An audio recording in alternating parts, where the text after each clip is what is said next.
Good afternoon and welcome to a working lunch with Nordin special edition, of course, because it's Ramadan. We are very much without lunch today and all days in this month, but we make up for it at iftar or buka puasa. And our apologies for not being able to bring you the joys of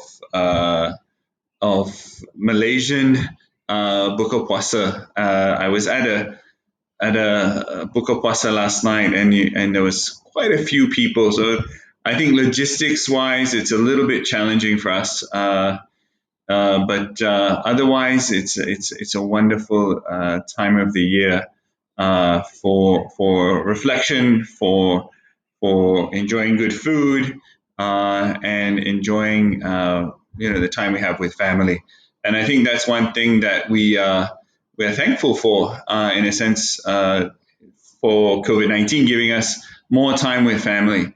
But at the same time, it's changed our social dynamic.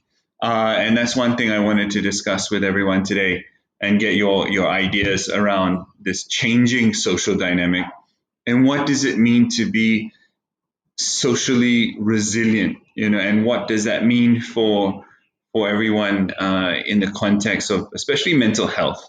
I think mental health is the one that is more and more as this campaign, as this battle goes on with COVID-19.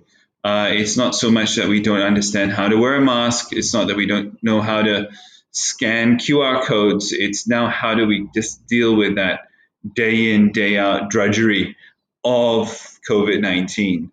And that's where I've seen a lot of people having difficulties with social reality. Previously, we see a lot of people going to work, and you get to speak with your workmates. And that is sometimes the social interaction that you need as a human. So, one of the things I want to ask everyone today is how important are schools operating in a normal way, or in a hybrid manner, or in a purely online manner? And will that, of course, the minister I think is giving a press conference in an hour. So if you have anything to say now, say it now before the press conference. But I think also the reality is schools are an important component of how the society works. And I think how children go to school, the youngsters, the high school kids, the university students, this has become more and more of an important component of how we deal with the social reality. Grow a beard? No. I was just talking about how nicely I feel clean shaven, Michael. I actually like to shave in the morning because I feel that that's the thing I do before I go to work. Whether I'm going to work in the next room, or if I'm going out for a meeting, we still can go out for meetings. We can still go to the office sometimes. But most of our work nowadays, by choice or by force, we're working from home. So I'm going to try to keep as clean shaven, Michael, as much as possible. When you come on after Ramadan for one of our working lunches, I'm going to see how good your beard is. So on that, I wanted to really dig into this idea of what does it mean for the students, and students, of course, missing out on the interaction with people. I agree. Of course, they're also missing out on the interaction with COVID-19, which is what we're after as well. But I think there's another casualty in this battle, and it's I think mothers, and I think mothers are the ones who are now becoming full-time teachers, and I've seen that in my own context, that my wife is doing like full-time teaching now, whether or not I mean the teachers are still doing their job. Don't get me wrong, great job to the teachers, but she's there 100% of the time, and also able to watch the lessons and see what's going on. which is also an interesting thing when you see which teachers are good, which teachers are even better.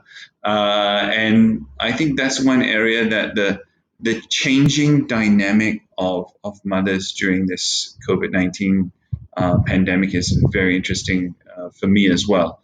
I, of course, try to help with homework, but it's another.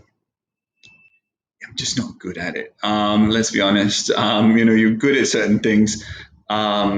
Remembering, fifth grade maths is like, oh, I've got to whip out Google and check what's going on.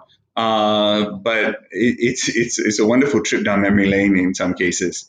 But I think this is one level of stress that mothers I've noticed, and many of my friends have taken this on themselves. Of course, for the women out there, they know this is unpaid work. They're doing it as part of a family duty, and it's an interesting dynamic because home tutoring opportunities. That's a good question. I don't know actually. I had this thought. Okay, how do you do home tutoring, and then would the tutors or should the tutors get vaccinated quickly? Should the teachers be vaccinated as quickly as possible? And I think this is one thing that which would make people feel a little safer. Show me your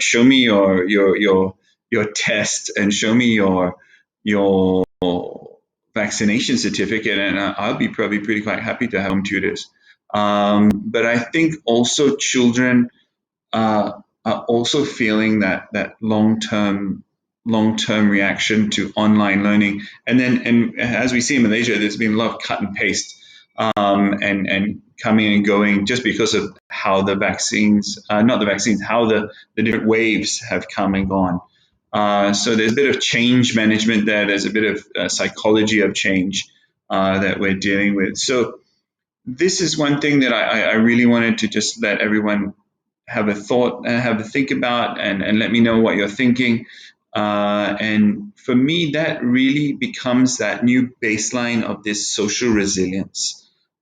If our children are not socially resilient, and if our mothers are not socially resilient, that's we've got 2/3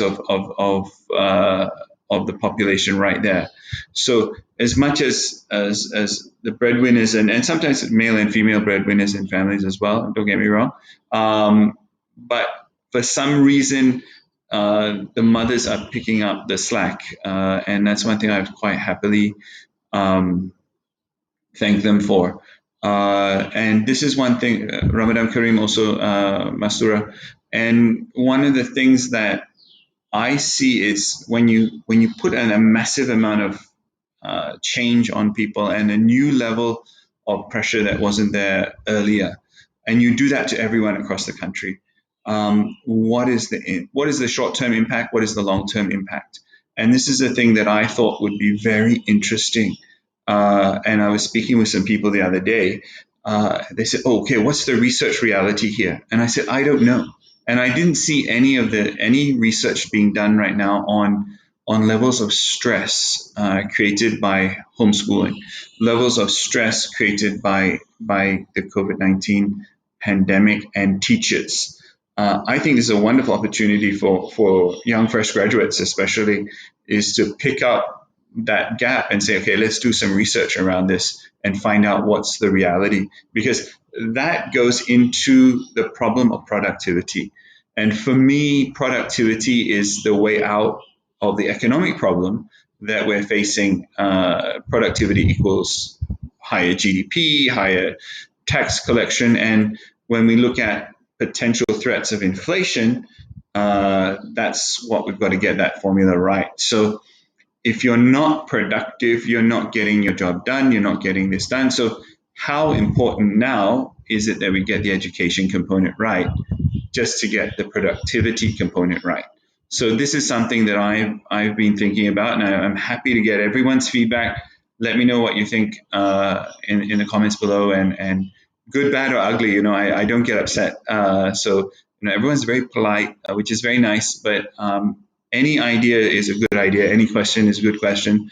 So let me know, and I'd be happy to speak also with any researchers out there who are doing the research around stress and education, and especially stress education and home schooling as it affects the social dynamic.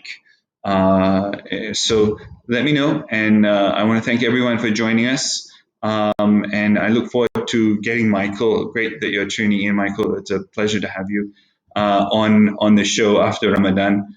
It's one of the Malaysia's and ASEAN's Asia, if not leader in technology innovation. So thank you for joining us today, Michael, and thank you everyone else for joining as well. And we will see you again next week on a working lunch with Nordin. It will be our last Ramadan lunch, I believe. Well, not lunch, working lunch episode, special edition, sans food, and we'll catch up with you guys then. Thank you very much. Assalamualaikum and Ramadan Kareem.